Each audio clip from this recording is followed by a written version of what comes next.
Welcome friends, welcome to this new episode. Center of mass or gravity when discrete mass bodies, जो अलग अलग bodies हैं जिनमें मास है वो एक प्लेन में है। तो हर बार हम लकी नहीं होते हैं कि हमारा जो मास है वो मतलब हमारा जो मास अरेंजमेंट है बहुत सी बॉडीज़ का वो एक लाइन में हो, जैसा कि इसके पहले वाले एपिसोड में हमने जाना। और उन बॉडीज़ के जो सेंटर ऑफ मास हैं वो भी उसी लाइन में लाई करते हों। मैक्सिमम केसेस में ऐसा नहीं होता है। तो जो मास हैं ढेर सारे वो हो सकता है लाइन में ना होके एक प्लेन में हो, ठीक है। तो उस कंडीशन में हम सेंटर ऑफ मास कैसे निकालते हैं? तो देखो, ये बोर्ड एक प्लेन है। बोर्ड जो है देख रहे हैं ना आप, ये सामने वाइट बोर्ड, ये एक प्लेन है, 2 डायमेंशन है। इधर एक्स एक्सिस, इधर वाई एक्सिस। इस बोर्ड का एक एरिया है। इस बोर्ड की हम थिकनेस नहीं ले रहे हैं, हम सिर्फ इसको 2 डायमेंशन मान रहे हैं। और मान लो कि ये एक बोर्ड है और बोर्ड पर कई मास रखे हुए हैं। फॉर एग्जाम्पल, जैसे मान लो कि एक ये मास यहाँ, दूसरा मास इधर और तीसरा मास इधर, यानी ये पेन ऐसे दूसरा और यहाँ पर एक और तीसरा। तो मतलब ये जो मास हैं हमारे वो एक प्लेन पर लाई करते हैं, ठीक है। ये पहला मास है, ये मान लो यहाँ पे है। दूसरा मास यहाँ पे है, तीसरा मास यहाँ पे है।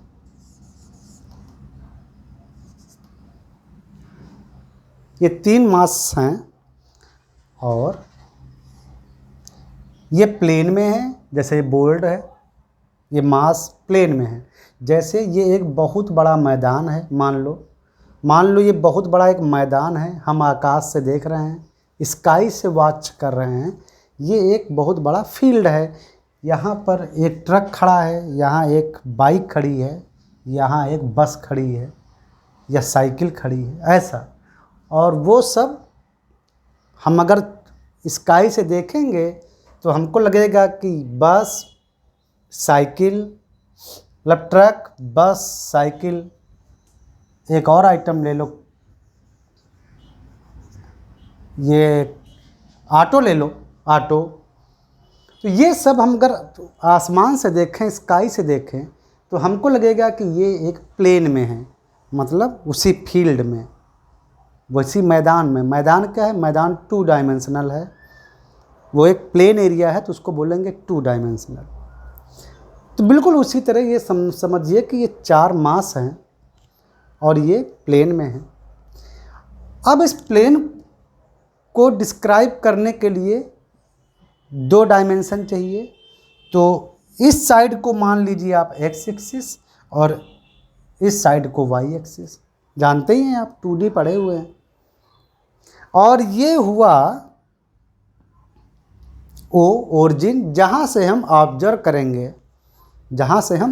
करेंगे, यानी हम कैलकुलेट करेंगे कि इन चारों मासेस का सेंटर ऑफ मास कहाँ पे होगा। तो मान लो कि सेंटर ऑफ मास पूरे ऑब्जेक्ट का यहाँ पे है। चारों मासेस का सेंटर ऑफ मास यहाँ पे है, ओके। तो सेंटर ऑफ मास यहाँ पे है, तो इसका मतलब इन चारों का मास एक तरह से आप यहाँ पर मान सकते हो। इन चारों मास का जो सम है कैपिटल M, यानी M1 plus M2 plus M3 और प्लस M4, ये मास, टोटल मास यहाँ पर माना जा सकता है। ये है सेंटर ऑफ मास। तो हम इसकी पोजीशन कैसे निकालेंगे? तो सिंपल है, ये पहला मास है और इस मास का खुद का सेंटर ऑफ मास मान लो ये है।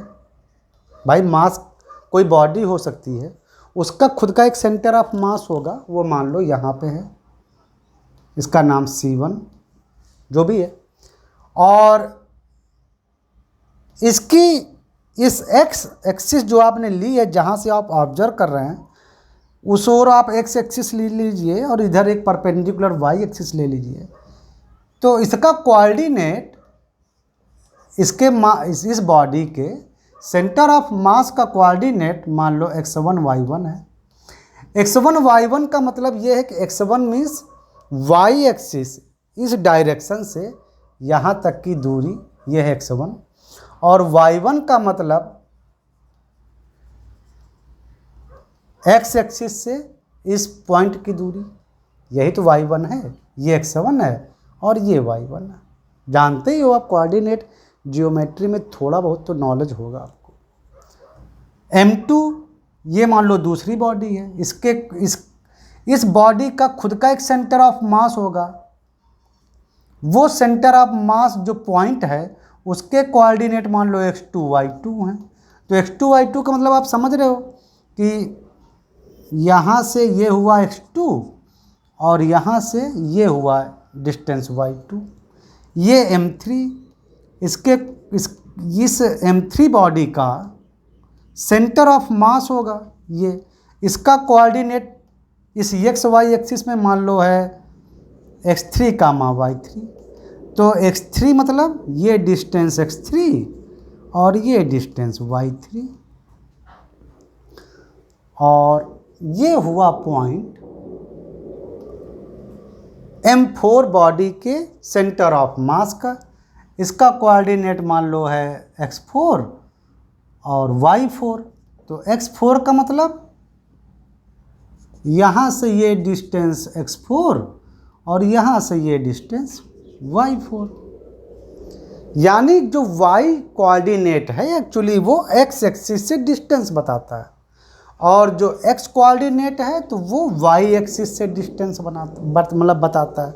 यही तो है ना x y कोऑर्डिनेट। ओके, ये अब हम मान लेते हैं कि ये चारों मासेस का सेंटर ऑफ मास है, चारों मासेस का, M1 मास, M2 मास, M3 मास और M4 मास, ये चारों मासेस का सेंटर ऑफ मास है, और इस सेंटर का कोऑर्डिनेट मान लो है x बार y बार, बस।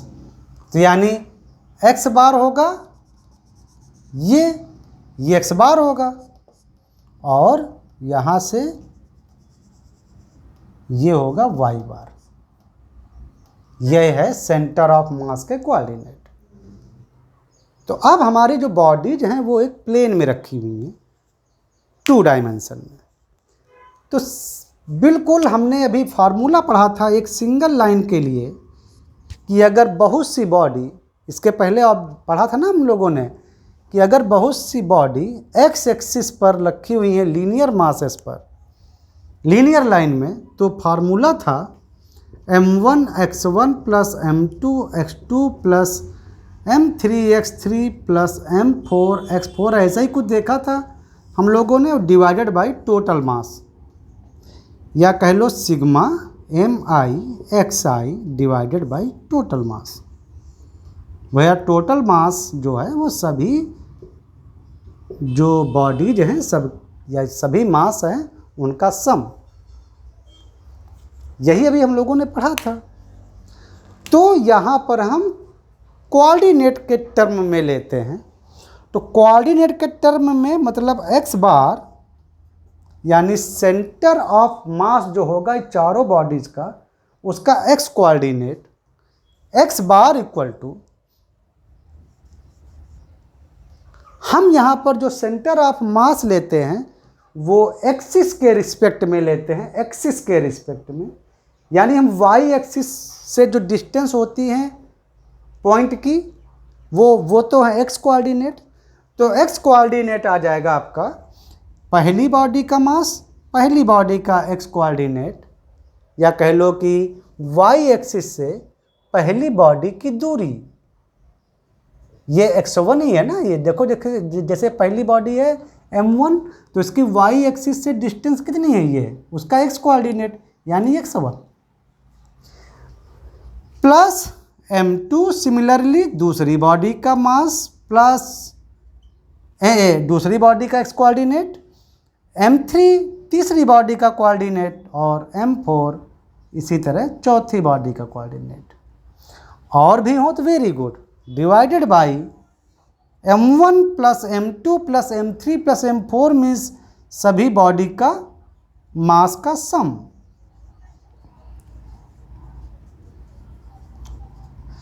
सिमिलरली अगर आप y एक्सिस से x एक्सिस से, ये x एक्सिस है, x एक्सिस से अगर आप सेंटर ऑफ मास की डिस्टेंस निकालें तो वो है उसका y कोऑर्डिनेट, और y coordinate centre of mass का इक्वल टू पहली बॉडी, यानी अगर पहली बॉडी मान लो ये m1, तो इस बॉडी के सेंटर ऑफ मास का x एक्सिस से डिस्टेंस यानी y1।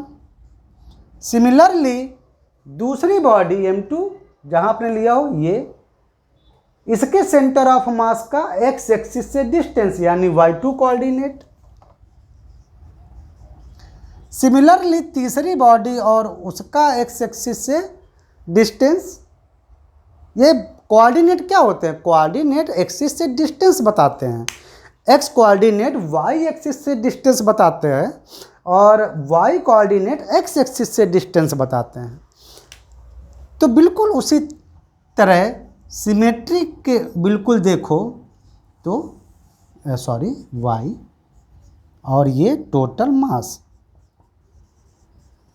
सभी बॉडीज का, या आप इसको सिमिलरली लिखना चाहो तो sigma mi(xi) divided by sigma mi और equal to sigma mi(yi) divided by sigma mi। मतलब हर बॉडी का मास और उसका x कोऑर्डिनेट ऐसा करके सम करते जाओ divided by total mass. Similarly centre of mass का y कोऑर्डिनेट, हर एक का मास उसका y कोऑर्डिनेट लिख मल्टीप्लाई करके सम करते जाओ डिवाइडेड बाय टोटल मास।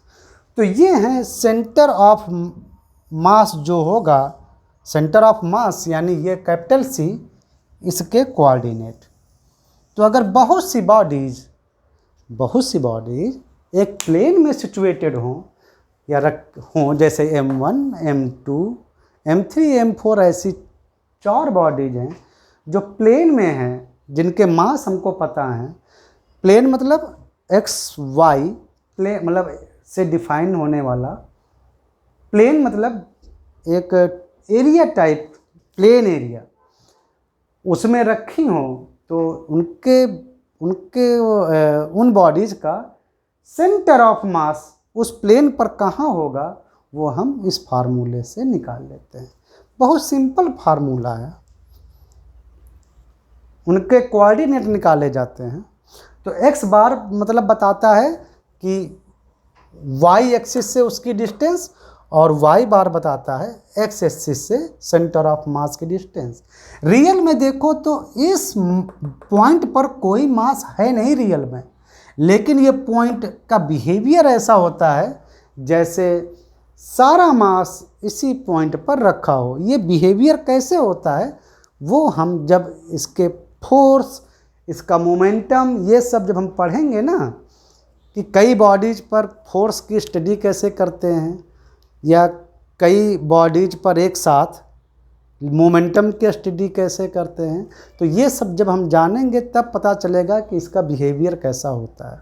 वो तो मैं आपको अभी से बताता चल रहा हूँ कि सेंटर ऑफ मास ऐसे बिहेव करता है, वो पॉइंट ऐसे बिहेव करता है जैसे सारे सिस्टम का मास उसी पर रखा हो, जबकि रियल में देखो तो वहाँ कोई मास है नहीं, लेकिन उसका बिहेवियर ऐसा होता है जैसे वो सब मास को कंट्रोल करता है वो पॉइंट। तो आई थिंक आपको सेंटर ऑफ मास पता चल गया कि अगर कई बॉडी, कई डिस्क्रीट मतलब अलग अलग बॉडीज एक प्लेन में सिचुएटेड हों। चलो मिलते हैं नेक्स्ट एपिसोड में, फिर हम आपको 3D सिस्टम समझाते हैं।